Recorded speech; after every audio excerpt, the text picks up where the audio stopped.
I'm going to be talking about how farm animals like Baba Ganoush on the left, isn't that a great name for a bird? And Julia on the right become meat products, like a bucket of game day chicken or a thing of pork skins. I'm not sure how that's different from pork rinds, but there you go. And I want to start by just making the point that Americans care about animals. About 97% of Americans, according to Gallup, believe that there should be laws to prevent cruelty to animals. 97% of Americans don't agree on anything, right? Even the libertarians think there should be laws to protect animals from abuse. And yet, I don't know what the percentages are. I think various sessions are coming up with various numbers, but something like 95% of Americans are eating animals. And as Dave was talking about, they eat about 8 billion land animals every single year. That's the light blue, which dwarfs the number of animals used for all other purposes combined. Many of us shower love on our companion animals. There are about 160 million companion animals. Even as the average American eats about 35 land animals and well over 100 sea animals every single year. And it really does all boil down to cognitive dissonance. It boils down to, I think, a lack of education. It boils down to the fact that people don't see farm animals. So the slide on the bottom is a chicken processing plant. It can slaughter more than 5 million animals every single year. The slide on the top is a Purdue chicken farm. Each of those sheds contains about 50,000 chickens, each chicken with about that much space for her or his entire life. A chicken has a wingspan of 30 to 32 inches, so that, and they'll cram 50,000 of them into each of those sheds, and people don't see it. So the solution, it seems to me, we don't need to win an argument with a meat eater, exactly. We simply need to educate people about the degree to which their current choices do not align with their current values. In order to do that, we need people to understand who farm animals are, and we need people to understand what farm animals suffer through. And that's what I'm going to be talking about. First, who they are. They are birds like Baba Ganoush on the left. They are pigs like Julia on the right. And what we have known since Darwin, and really before, but what Darwin wrote very eloquently about is that whatever species of animal you're talking about, whether it's a fin fish or a mammal or a bird, we're all made of flesh and blood and bone. We have the exact same 5 physiological senses, and we feel pain in the same way, and we feel pain to the same degree. And that's really the founding principle upon which animal rights is built. If you're talking about a being's right to be free from pain and suffering, the morally relevant variable isn't intelligence, it's not speed, it's not eyesight, it's not olfactory senses. The morally relevant variable is that being's capacity to feel pain, that being's capacity to suffer. And what we know to be true is that among mammals, birds, and fin fish, we all suffer in the same way and to the same degree. Darwin taught us that. The foremost living evolutionary biologist is Richard Dawkins, the guy on the right. He refers to what he calls speciesist arrogance, this scientifically invalid idea that human beings are the center of the moral universe. And he says it's every bit as valid as the one-time belief that the Earth was the center of the physical universe. We now know that the Earth is not the center of the physical universe. It's time that society caught up with what scientists know, which is that human beings are not the center of the moral universe. This book, we now know also scientifically, so the foundational principle of animal rights, obviously, is that other animals feel pain in the same way and to the same degree that we do. That's not good enough for a lot of people, and one of the things that we are learning, one of the things anybody who comes to Farm Sanctuary learns personally, is that chickens and pigs and cattle and other animals, they are subjects of a life in the same way that we are subjects of life. They are ethologically complex. They're complex in the way that their cognition works, the way that their behavior works, the way that their emotion works. I really like this. Jane Goodall wrote the introduction to this book, The Inner World of Farm Animals, which mixes anecdotes from sanctuaries with scientific evidence of farm animal cognition, emotion, and behavior. And Jane Goodall wrote, farm animals feel pleasure and sadness, excitement and resentment, depression, fear, and pain. They are far more aware and intelligent than we ever imagined. They are individuals in their own right. Looking specifically at chickens, Dr. Leslie Rogers from the University of New England, who literally wrote the book on the chicken brains and behavior. It's called Development of the Brain and Behavior in the Chicken. She says it's now clear that birds have cognitive capacities equivalent to those of mammals, even primates. And Discovery Magazine reporting on a study that showed that chickens have the capacity to delay gratification, which is something human beings develop at about the age of 4. Discovery Magazine said chickens do not just live in the present, but can anticipate the future and demonstrate self-control, something previously attributed only to humans and other primates.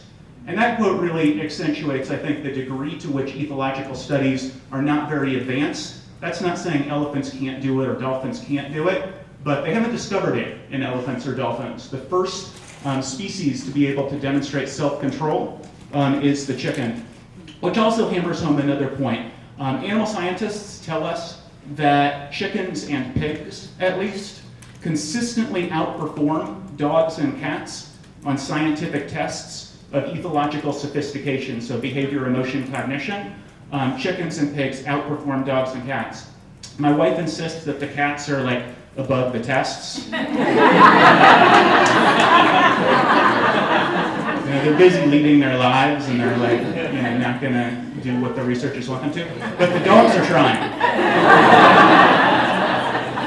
And it accentuates, I think, also the fact that there's no difference between eating a chicken or a cat, a dog or a pig. And a couple of scientific tidbits from the scientific world about pigs. Dr. Stanley Curtis, a former Penn State researcher, taught pigs to play video games, and they outperformed. The dogs couldn't figure it out at all. The chimpanzees could figure it out, but the pigs consistently outperformed the chimpanzees. He said pigs could be as smart as chimpanzees and other non-human primates. Hamlet and Omelette, very creative animal scientists with those names, exhibited more interest in the task at hand than their primate cousins. And Professor Donald Broom at Oxford University. So Cameron Diaz, the popular media reporting on Stanley Curtis's research said pigs outperform 3-year-old human beings playing video games.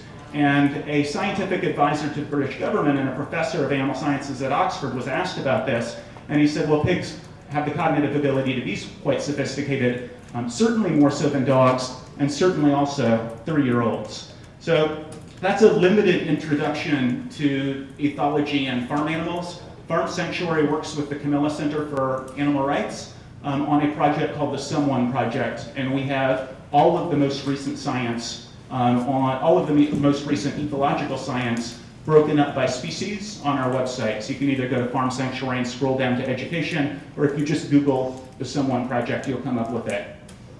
And this is Julia.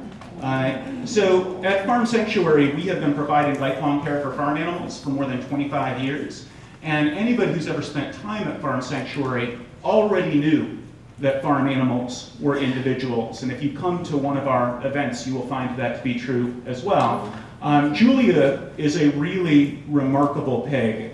We got a call about 2 years ago from an animal control officer telling us that a guy who worked in a gestation crate farm had turned in his boss for basically beating the bejesus out of Julia, the big pig on the right. She was in a gestation crate and she wouldn't move. And the farm manager was beating her and just running the electric prod up and down her back. And this guy pulled out his cell phone and recorded it and went and turned in his boss. And we went with the police the next morning and seized Julia. She had been at our farm for about 8 hours when she gave birth. And that's, yeah, I know. And that's one of her piglets. And as you can imagine, she had PTSD when she came to us. Like, she was terrified of human beings. But within about 6 months, now she is just extraordinarily sociable. She follows people around. She wants to have her belly rubbed. She's really come around through extensive TLC. There she is with her piglets again. I know, isn't she great? I should have just had animal photos. a lot better than the jokes that we started with. There's Baba Ganoush. She was a Caparot chicken who came to us about 5 or 6 years ago. And as anybody who spent time at Farm Sanctuary knows, animals have the same range of emotions and personalities that dogs and cats have. And Jean was talking yesterday about the hugging turkey who would like plop up into your lap and crane her neck around your neck, and just extraordinary animals. The thing I love about Baba Ganoush is he lives in the Melrose Animal Hospital, and every time a new animal comes in who's sick, who needs treatment, Baba Ganoush just sits there and basically comforts them and says, I'm here, I'm here, I'm here. And these are some turkeys who were just dropped off in the middle of the night outside Farm Sanctuary just before Thanksgiving, and this is Baba Ganoush telling them that they're in their new home and they're going to be fine. If you want more information about how awesome, first-hand information about how awesome individual animals are, we hope you will visit one of the Farm Sanctuary shelters in upstate New York, Northern California, about an hour from Sacramento, and in Acton, so I think about 25 minutes from where we're all sitting right now. You can go online to find visiting and events and other things. The second thing, so we need to tell people who farm animals are, and because the vast majority of people would never eat a dog or a cat, but they would eat a farm animal. We need to break down that cognitive dissonance. And I'm not going to go heavy in depth into how farm animals suffer. I'm just going to talk about a few specific issues. And the first is gestation crates.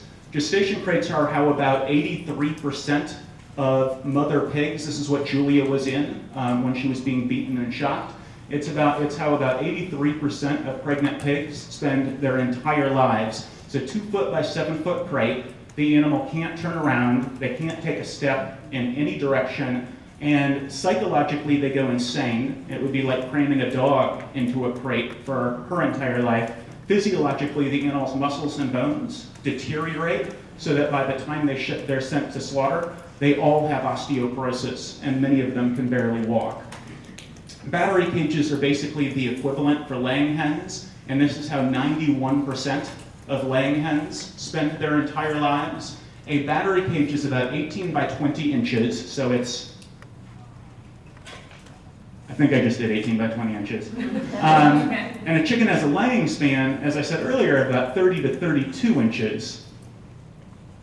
So they cram an industry average of 5 to 6 hens into each 18 by 20 inch battery cage, which means that for her entire life, one chicken cannot spread even a single wing. And again, as with the pigs in the gestation crates, psychologically they go insane. Physiologically, their muscles and bones deteriorate so that when they are what the industry calls depopulated, ripped from the cages to be sent to slaughter or to be composted or whatever fate awaits them, in the best case scenario, when scientists are there monitoring it and the workers know that scientists are monitoring it, more than a third of the animals suffer new bone breaks because their osteoporosis is so severe from being immobilized for their entire lives. So this slide is a slide similar to the earlier slide, except this is chickens as opposed to other land animals. And it's something that I think we as animal advocates should take into account. The fact that we both mentioned that about 8 billion animals are slaughtered every single year for food in the United States. Really, almost all of them are chickens. We slaughter about 35 million cattle, about 100 million pigs, and about 8 billion chickens. So the cattle and the pigs are sort of a rounding error in this statistic. We slaughter 100 times more chickens than we slaughter pigs. We slaughter 250 times more chickens than we slaughter cattle. Out of every 100 land animals who are slaughtered every single year in the United States, 98.3 of them are birds. So when we're having conversations with people, when somebody decides they're going to give up red meat, it's worth remembering that if they're eating the same amount of animals, that's actually counterproductive to animal welfare. And this is how chickens spend their lives. As I mentioned earlier, they'll cram about 50,000 birds into this shed. Each bird has about 9 by 9 inches for her or his entire life. And they now grow so quickly, their upper bodies grow more than 6 times as quickly as they did 50 years ago.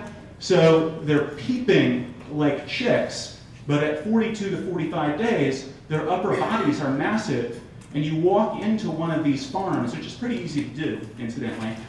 You walk into one of these farms, look for the no trespassing sign, and pretend you don't see it. No, just kidding. Just kidding. No, actually, journalists consistently just knocking on doors say, I'm writing about the poultry industry, can I see your birds? The people who run the chicken farms are no lovers of Tyson or Purdue or whoever it is that they're growing chickens for. Meat Racket, another really phenomenal book about the surf relationship between the chicken industry and the people who grow the birds. But the chickens now grow more than 6 times as quickly as they did 60 years ago. Their upper bodies, one animal science journal said that if a human baby grew at the same rate as a modern broiler chicken, by the time the baby was 2 years old, she would weigh 350 pounds. That's how quickly these animals are growing. So they're living their lives in just unmitigated misery from birth to death. And the one measly federal law that protects farm animals exempts poultry, the Humane Methods of Slaughter Act. It doesn't really protect any animals, but that's a conversation for another time. It explicitly exempts 98.3% of slaughtered farm animals. And this is a 2-decade inspector with the United States Department of Agriculture. He's a slaughterhouse inspector. This is what he said in October to the Washington Post. This was printed on the front page of the Washington Post. This is about chicken slaughter. It said workers are literally throwing the birds into the shackles, often breaking their legs as they do it. They're working so fast, they sometimes get just one leg in the shackle. When that happens, the chickens aren't hanging right, they don't get killed, and they go into the skull tank alive. So that's modern chicken slaughter. And while it's certainly better, the so-called free-range, so-called smaller, it's still egregiously abusive.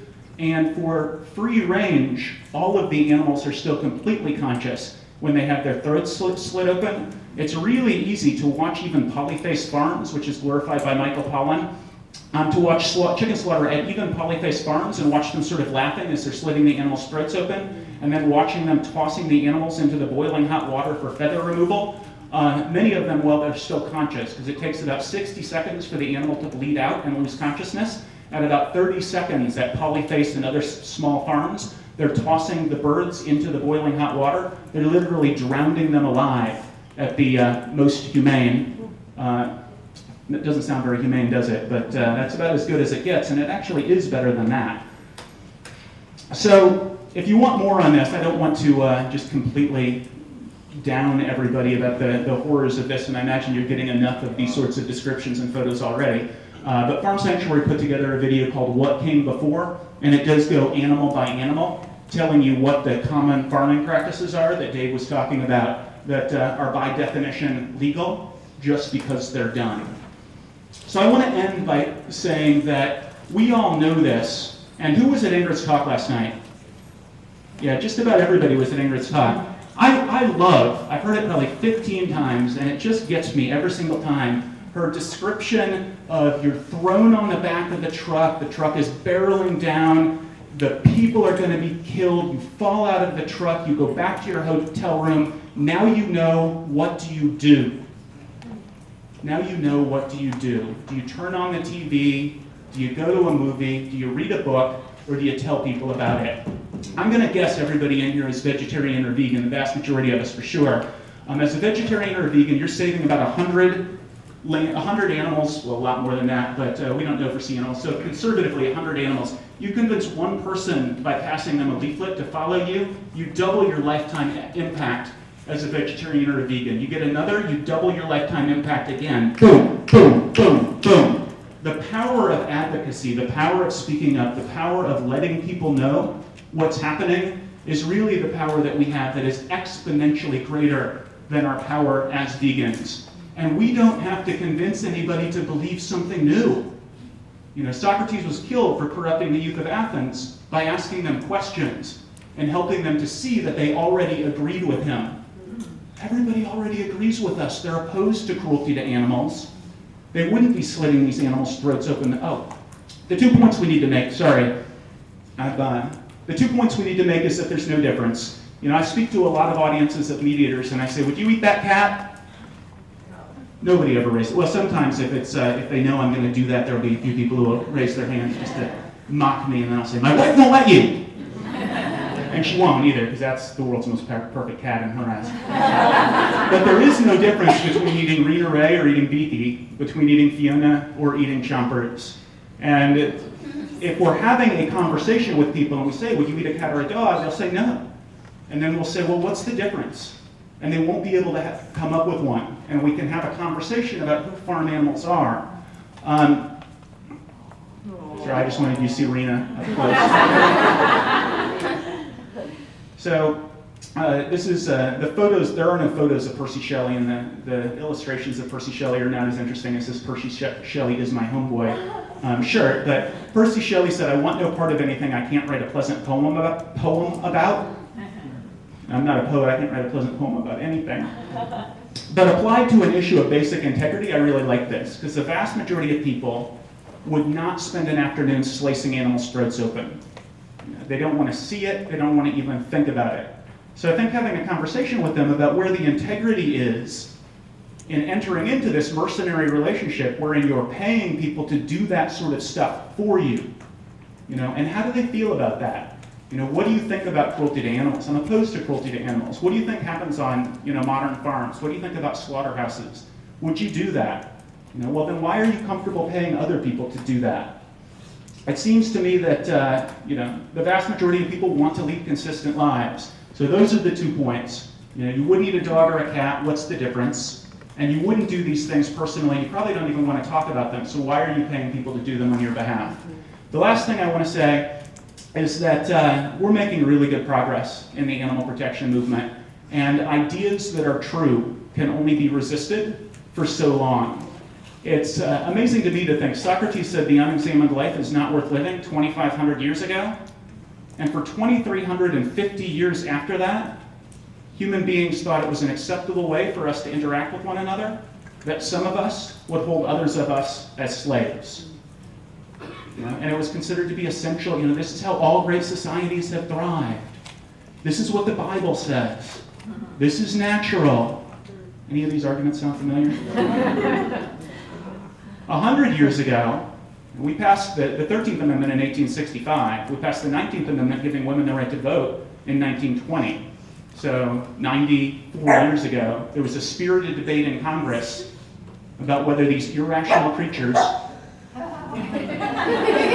on City Hall, will the union dissolve if you're given the vote, right? And we've done a 180 in a relatively short period of time, 150 years. We've done a 180 in our understanding of how human beings interact with one another. I agree completely with Leonardo da Vinci that the time is not too far off when we will all recognize, when society will recognize that the murder and suffering of other animals is just as revolting to the conscience as the murder and slaughter of other human beings. And you all are the vanguard. This is the 21st century social justice movement. So pat yourselves on the back and let's all get out there and advocate on behalf of farm animals. Thank you.